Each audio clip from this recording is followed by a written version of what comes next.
कई सपने सिर्फ देखे नहीं जाते, उन्हें जिया जाता है। और ये यात्रा मेरे लिए एक ऐसा ही सपना था। नमस्ते दोस्तों, आज के वीडियो में देखिए गौरीकुंड से केदारनाथ धाम तक कैसे मैंने अकेले सफर किया।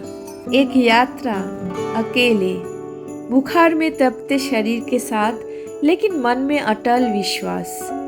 गौरीकुंड से शुरू की थी ये चढ़ाई सुबह 11 बजे के करीब। ये है गेटवे ऑफ गौरीकुंड। गौरीकुंड समुद्र तल से लगभग 6500 फीट की ऊंचाई पर है और जहां से मुझे पहुंचना था केदारनाथ धाम, जो कि लगभग 11,755 फीट की ऊंचाई पर स्थित है। रास्ता था पहाड़ों का, खतरनाक भी और खूबसूरत भी। कभी बर्फीली चट्टानों का सामना, तो कभी ऊपर से नीचे बहती हुई नदी, और हर मोड़ पे मिलती थी घोड़ों की झुनझुनाहट। जैसे लग रहा था कि एक मधुर संगीत सा, जिसमें रिदम भी है, मेलोडी भी है। रास्ते में हजारों श्रद्धालुओं का भीड़ दिखा। चलते हुए राही जब थक जाते थे, ऐसे ही देखिए बाजू में बैठने का जगह था। हर कोई थोड़ा बहुत आराम करके फिर आगे बढ़ते थे। मैं हर दृश्य को जी रही थी।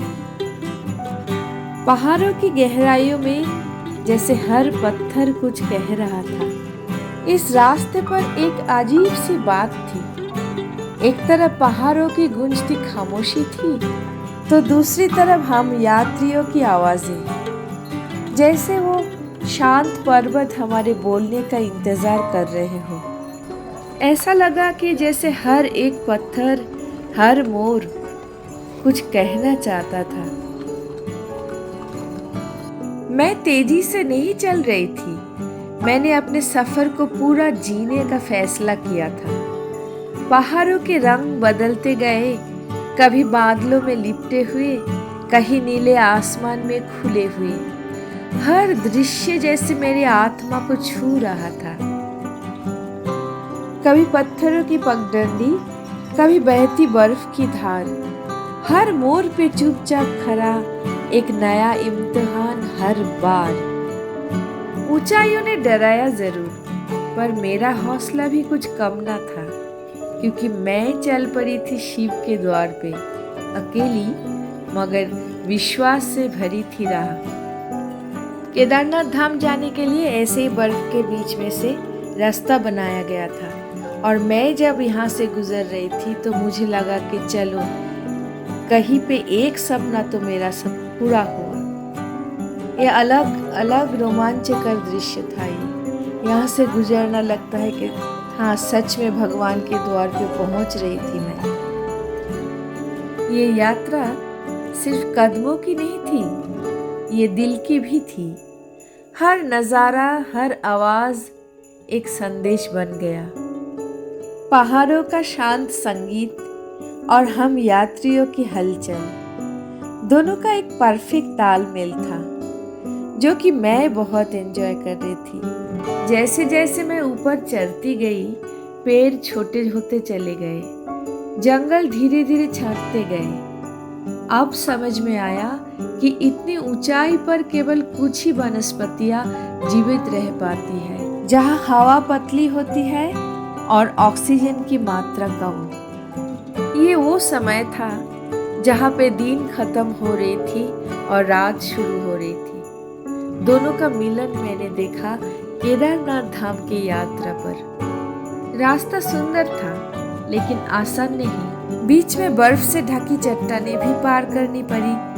कहीं हल्की बारिश आई, तो कहीं रास्ता फिसलन भरा हो गया। फिर भी एक खिंचाव था, जो हर कदम पर मुझे आगे बढ़ाता रहा। और हाँ, इस यात्रा में कभी भी अकेलेपन का महसूस नहीं हुई। हर तरफ आस्था थी, हर चेहरा श्रद्धा से भरा हुआ। मुझे ऐसा लग रहा था कि ये पहाड़ मेरी बातों को सुन रहे हैं। हर पत्थर कुछ कह रहा है। बहुत ऊपर तक चल आई मैं, और धीरे धीरे शाम ढलने लगी। सूरज की रोशनी सुनहरी से नारंगी और फिर धुंधली सी होती गई। जैसे ही शाम हुई, कालेपन ने अपना घेरा बना लिया और ऊंचाई से बर्फ के ढेर दिखने लगे। नीचे काले पहाड़ और दूर पहाड़ी पर छोटे छोटे लाइट्स की एक लाइन। ये दृश्य मानो स्वर्ग से भी सुंदर था। ऊंचे पहाड़ों के बीच छोटे रोशन बत्तियां, जैसे देवताओं का आशीर्वाद मिल रहा हो। ये वो दृश्य था जो जिंदगी में कभी नहीं भूलूंगी। दूर पहाड़ी पर लाइन से जली छोटी छोटी लाइटें और उनके पीछे ऊपर चमकती बर्फीली चोटियां, जैसे रात ने खुद अपने हाथों से आसमान को सजाया हो। ये देखिए, रात के 9 बजे भी सब लोग चल रहे, लाइट्स जल चुके हैं, दुकान खुले हुए हैं। पहाड़ हर पल अपना रंग बदलते दिखे। कहीं वो बादलों में लिपटे तो कहीं नीले आसमान में खुले खड़े थे, जैसे स्वयं प्रकृति शिव को नमस्कार कर रहे हो। और रात के 9:30 बजे जब मैं अपने टेंट तक पहुंची, तब शरीर थक चुका था, बुखार अपने चरम पर था और तापमान बाहर -5 डिग्री तक गिर चुका था। पर मन में शांति थी क्योंकि मैं पहुंच चुकी थी। टेंट वाला भाई को रिक्वेस्ट करने पर उन्होंने मुझे रात का खाना वहीं पे दे के गए। खाना तो ले लिया लेकिन मैं खा नहीं पाई। थोड़ा बहुत 1-2 चम्मच मुंह में डाल के दवाई लेके मैं तुरंत सो गई थी। ये था मेरा केदारनाथ का टेंट जहाँ पे मैं रात को रुकी थी। टेंट से मंदिर करीब 1 किलोमीटर दूरी पर था, लेकिन आज का लक्ष्य पूरा हुआ था। अब सिर्फ आराम चाहिए था। बुद्ध पूर्णिमा की रात थी और जब आधी रात को मैं टेंट से बाहर आई तो उस चमकते चांद को देखकर दिल भर आया। रात के 1 बजे मैं टेंट से बाहर निकली। चारों तरफ टेंट, उनके पीछे अंधेरे पहाड़ और ऊपर शांत चांद। क्या यही होता है किसी सपनों को जीना? देखिए, आधी रात को मैं रिकॉर्ड कर रही थी जब चारों ओर सब लोग सो गए थे, चारों तरफ शांत हो चुका था।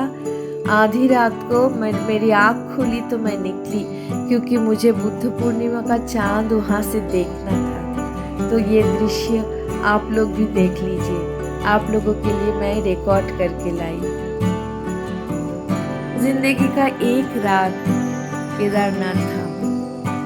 जय बाबा भोलेनाथ।